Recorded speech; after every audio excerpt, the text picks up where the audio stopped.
Na ação penal 506, 31, 30, 17, depoimento do senhor Ricardo Ribeiro Pessoa. Excelência, tem uma questão de ordem. Qual seria? Vossa Excelência disse que a audiência está sendo gravada em áudio, né? Sim. Então, a defesa do ex-presidente Lula, com base no artigo 367, parágrafo 6º do Código de Processo Civil, gostaria também de fazer o registro da audiência.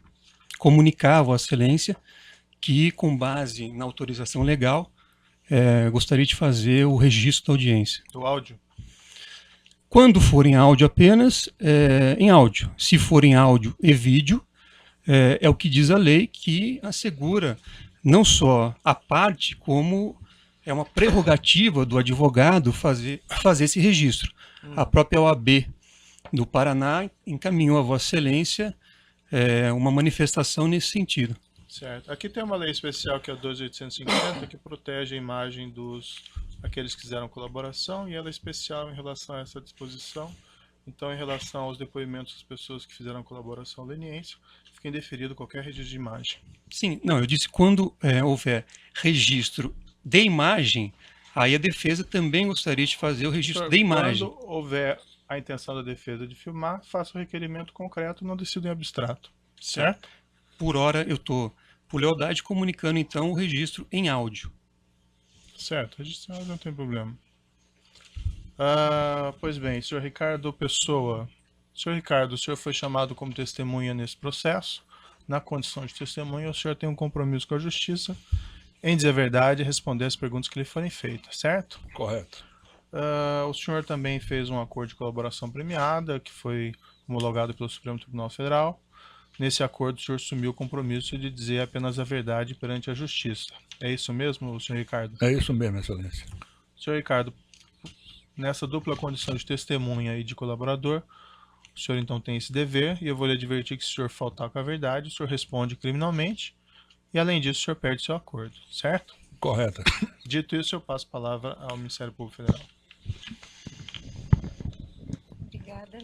Apresento ao eminente juiz meus cumprimentos e a todos os presentes e inicio aqui as indagações do Ministério Público. Senhor Ricardo, algumas perguntas que eu farei para o senhor já respondeu em outras ações penais, já são de conhecimento do juízo, mas há necessidade de que elas sejam novamente formuladas, então eu peço ao senhor que responda de forma bastante objetiva as perguntas que forem aqui formuladas. Qual é a atividade do senhor de 2004 a 2014? Eu era presidente da UTC Engenharia S.A. e da UTC Participações S.A. E a empresa que o senhor dirigia, ela participava de procedimentos de contratação na Petrobras? Especialmente na Petrobras, no caso da UTC Engenharia.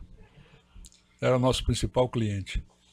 O senhor pode dizer se havia reuniões entre executivos das empresas que pretendiam contratações com a Petrobras para discutir a definição de resultados de obras, de contratações de obras na Petrobras, ou seja, combinar resultados de licitações?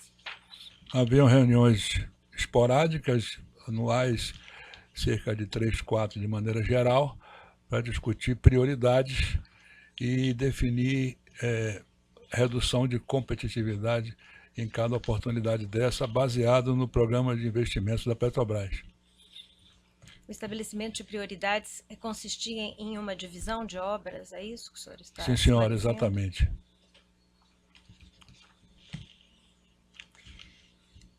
Nessas discussões, no estabelecimento, então, dessas prioridades a que o senhor se refere, eram definidas as empresas que iriam vencer as licitações e também outras que iriam oferecer propostas de cobertura?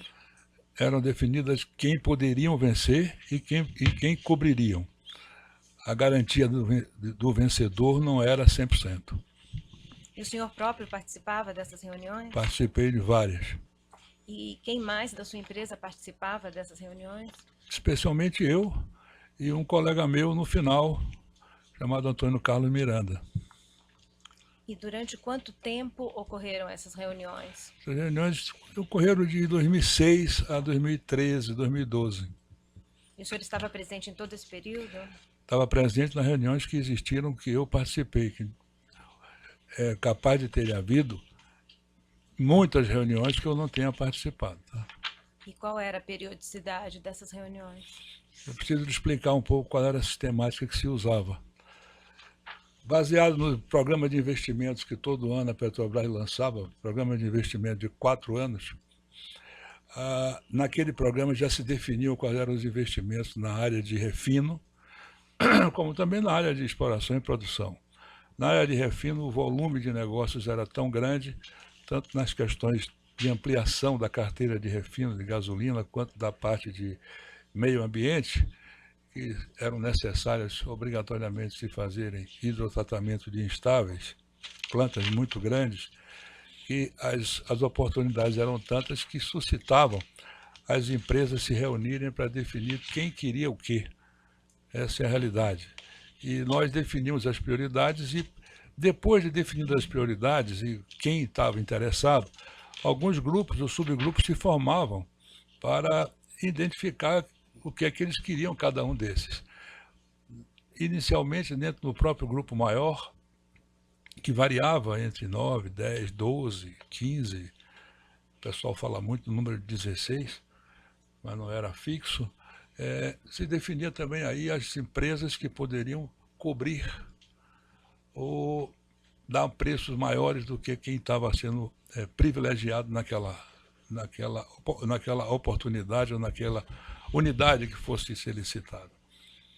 Isso significa que de uma lista de cadastro da Petrobras, de pelo menos 20, 22 empresas cadastradas nesse item de pacotes de EPC, ou de lump sum turnkey, no máximo 25 empresas tinham essa capacidade nacionais, algumas estrangeiras, se definiu a prioridade e alguns consórcios se formavam por causa do gigantismo de cada obra dessa, de cada contrato desse. E era muito difícil se conseguir propostas que não fossem vencedoras. Então nós chegávamos a pedir que se fizesse propostas para poder levar adiante a concorrência. E quais eram essas empresas que integravam esse grupo a que o senhor Todas que eu se já refere? declarei na minha colaboração. A senhora quer que eu repita todas Sim, que eu conheço? sim. As que participavam dessas reuniões com essa periodicidade que o senhor indicou e com a sua presença. A periodicidade maior era de 3, 4 grandes reuniões por ano. Algumas delas ocorreram lá na própria nossa empresa, na UTC. O senhor poderia declinar algumas apenas? Eu Não sei posso lhe se dizer recorda todas. a Odebrecht, a Andrade, a Camargo, a Queiroz, a OAS, a Tequinte, a EB, a GDK, ao próprio UTC, a CETAL, a Engevix, a Promon, a Skanska. E, Eu então, não sei quantas eu listei aí. o senhor referiu-se a Odebrecht, participava então, portanto, dessas Sim, reuniões senhora. também. E quem representava os interesses da Odebrecht nessas reuniões? Nos contatos comigo, o senhor Márcio Faria. Alguém mais da empresa? Nas reuniões, só Márcio. Durante todo esse período? Sim, senhora. E o funcionamento dessa reunião de empresas, e, em última análise desse cartel, envolvia o pagamento de propina a agentes públicos? Nessas reuniões não se discutia esse tipo de assunto. O assunto propina era discutido a cada um individualmente. Mesmo quando tinha consórcio, é que o assunto propina vinha à tona depois já da obra contratada, como é que se fazia a divisão para pagamento dessa propina.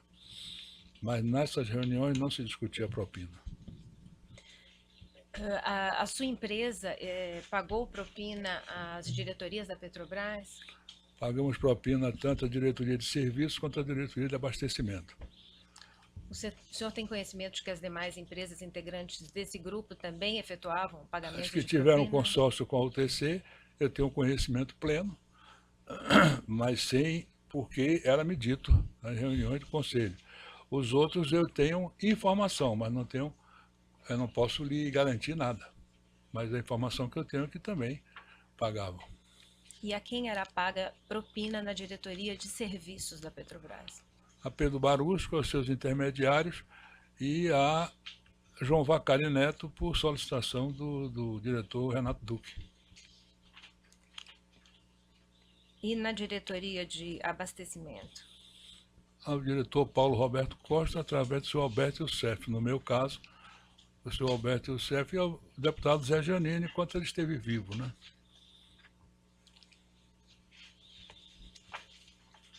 E por que era efetuado esse pagamento de propina? O que o senhor e esse grupo de empresas ganhava com essa prática? Eu diria para a senhora o seguinte: se pagava a propina porque nós éramos instados a colaborar. A colaborar tanto para o Partido Progressista, através do diretor Paulo Roberto, através do Zé Janene. Isso depois ficou a cargo do Alberto Youssef, e a diretoria de serviços, que ficava uma parte dentro da casa, como eles chamavam, dentro da própria companhia, com o Barusco, eventualmente pode ser o diretor Duque, e também uma parte para o João Vacari, que era para o Partido dos Trabalhadores. Por que se pagava isso? Porque nós éramos cobrados. E era o senhor que fazia ou encaminhava esse pagamento de propina aos partidos políticos? Eu encaminhava através dessas pessoas que eu falei. Eu tinha contato com o João Vacari, como tinha contato com o deputado Janene, e depois Alberto Youssef, que tomou a iniciativa de querer substituir durante um período, coisa que ele não conseguiu. Então, era com o João Vacari que o senhor tratava? Sim, senhora.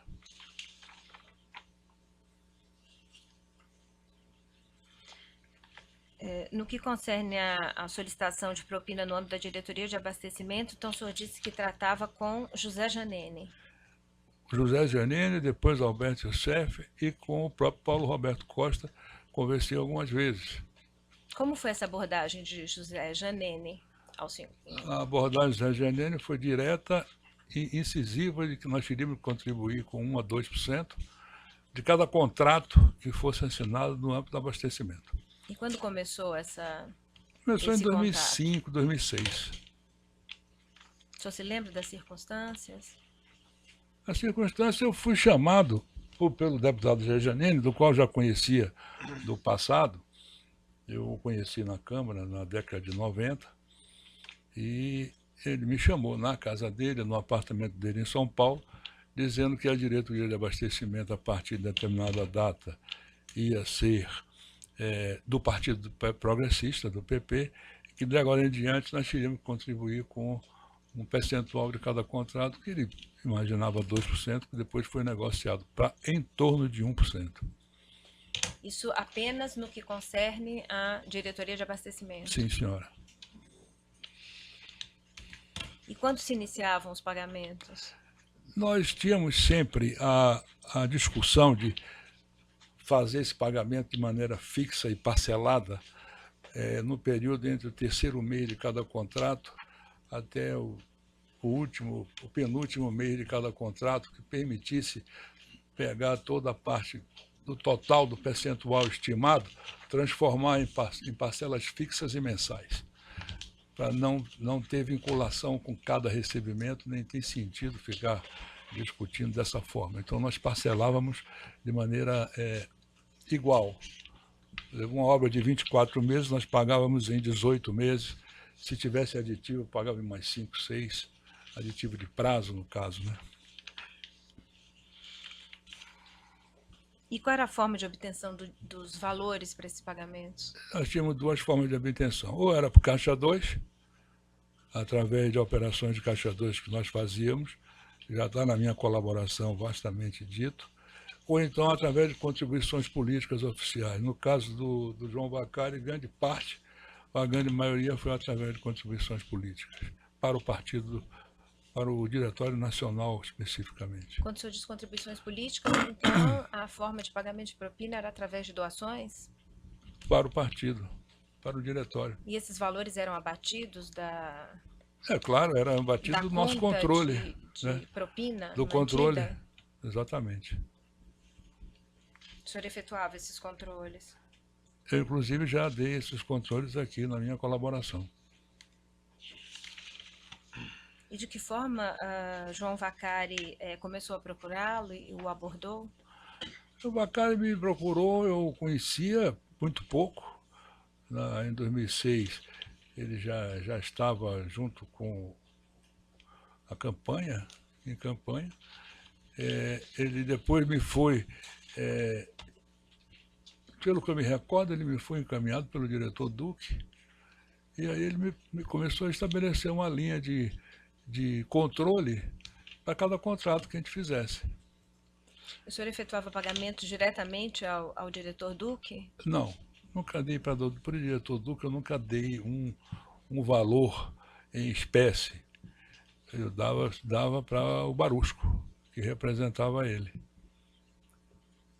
Para o Barusco, então, repassava para Duque e também... O que Barusco fazia, eu não posso lhe dizer. Mas Barusco geralmente tinha muita proximidade com o diretor Duque. Eu me reunia muito com Barusco na casa do Mário Góes, e lá era onde eu entregava todos os recursos de Caixa 2. A parte que cabia a ele ao que eu lhe chamava de casa, né? Ao Vacari, eu me reunia sistematicamente com o Vacari, lá no escritório, no meu escritório na UTC em São Paulo, onde a gente fazia um controle, praticamente uma planilha de controle obra a obra. Na época de campanha, as coisas se dividiam porque tinham algumas contribuições para a campanha que não eram vinculadas a obras, eram meramente contribuições de campanha. Mas a grande maioria era descontada dessa planilha. Eu queria fazer indagações com relação a contratações específicas. O senhor se recorda de a UTC ter participado de consórcio com a Odebrecht em obra da Petrobras, em que tenha havido pagamento de propina? Sim, senhora. Em que obra? Nós tivemos muitos consórcios com a Odebrecht. Nós tivemos um consórcio na Revap, na planta de meio ambiente da Revap, um propeno na Revap também. Nós tivemos o consórcio do Compeg, da Central de Utilidades. Nós tivemos o consórcio, geralmente com uma terceira, né? No caso da Revap, refinaria de São José dos Campos, foi com a Promon, o segundo consórcio. O primeiro fomos nós e a Odebrecht só, que é o propeno.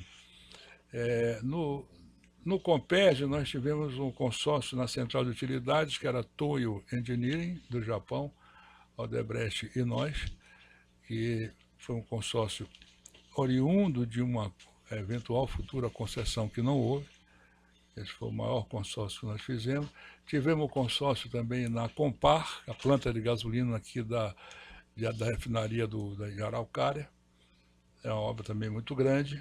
Nós, a Odebrecht, a UTC e a OAS, tivemos um consórcio utilizando a base da Petrobras no Paraguaçu, no Rio Paraguaçu, o consórcio desde a PRA1, isso aí tem muitos anos, depois a P5960, também foi um consórcio feito também nessa base, e lá de P59 são duas plataformas elevatórias, junto com a Queiroz Galvão também. Pelo que eu me recordo de consórcios com a Odebrecht, além desses, tem o consórcio construtor para construir o estaleiro Enseada do Paraguaçu, atual Enseada Indústria Naval, que tem, além do consórcio construtor, tem a sociedade do Enseada para se construir as sondas, 6 sondas de perfuração, no qual, no momento, nós estamos nos retirando dessa sociedade. No que concerne ao consórcio Compar, que o senhor fez referência, Sim, em associação Odebrecht, OAS e a sua empresa, então houve pagamento de propina? Sim, senhora, houve. Como foi que se deu o pagamento? Quem recebeu? Como foi pago? Ali, nós e a Odebrecht, eu não me recordo o que ficou a cargo da OAS, mas nós e a Odebrecht, me parece, discutimos o seguinte, isso está na minha colaboração. Eu paguei ao Paulo Roberto Costa e a Odebrecht pagou a diretoria de serviços. Paguei ao Alberto Youssef. E nesse tratamento relativo ao pagamento de propina, a pessoa de contato do senhor era Márcio Faria? Sim, senhora. E com relação à citada também para o senhor, construção das plataformas P59 e P60, em associação da UTC com a Odebrecht e Queiroz Galvão, reunidas no consórcio Paraguaçu. Sim. esse consórcio venceu a licitação e eu indago ao senhor também, houve pagamento de propina?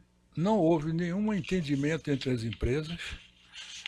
O único entendimento que teve foi a formação desse consórcio.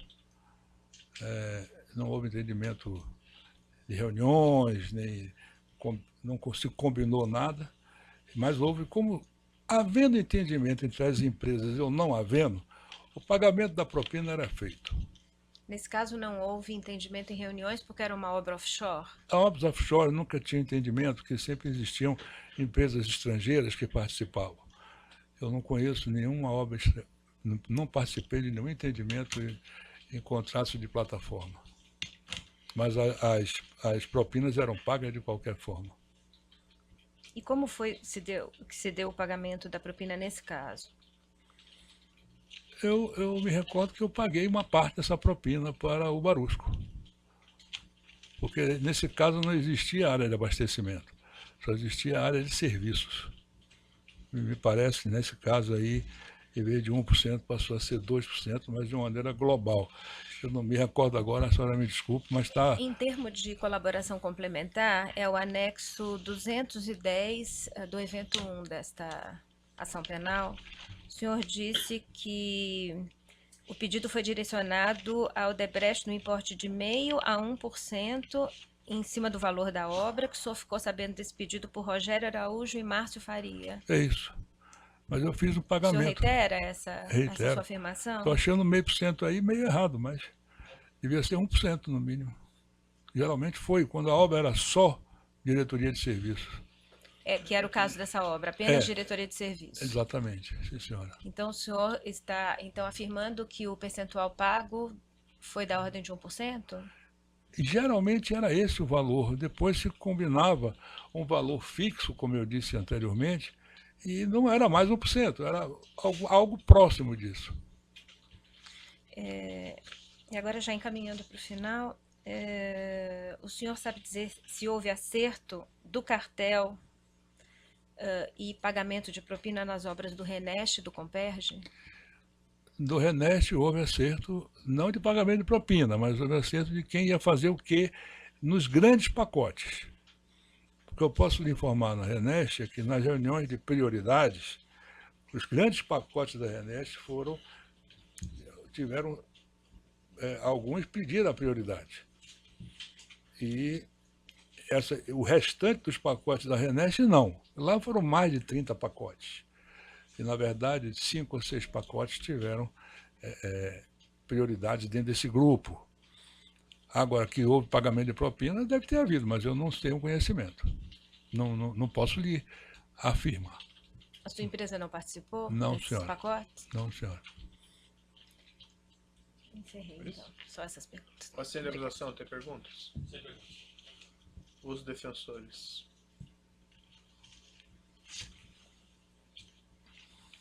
Sem perguntas? Esclarecimentos do juízo. Essas contribuições políticas que o senhor mencionou, é um repasse de valores aos partidos políticos que apoiavam os diretores, isso? Exatamente, excelência. E o senhor mencionou que suas tratativas se davam com o senhor João Vacari. Sempre. Certo. O senhor chegou a tratar desses assuntos com o senhor Antônio Palocci? Nunca, senhor. O senhor chegou a tratar desses assuntos com o ex-presidente Luiz Inácio? Não, senhor. Esses valores que foram repassados à parte política através do senhor João Vacari, o senhor mencionou que é para a direção nacional do partido? Na grande maioria para o Diretório Nacional. O Diretório Nacional. No sede de São Paulo. E o senhor sabe a destinação disso dentro do Diretório Nacional? Se é para campanha, se é para onde? O que ia me dito era que era sempre para reforçar o caixa do partido e para campanhas. Mas a grande maioria das contribuições eram feitas fora da campanha, períodos que não tinham campanha. O senhor também repassou valores a esse título de acertos de propina em contratos da Petrobras para campanhas presenciais? Não, senhor. Esclarecimentos do juízo. Então, eu declaro encerrado o depoimento do senhor Ricardo Ribeiro Pessoa. Pode interromper a gravação.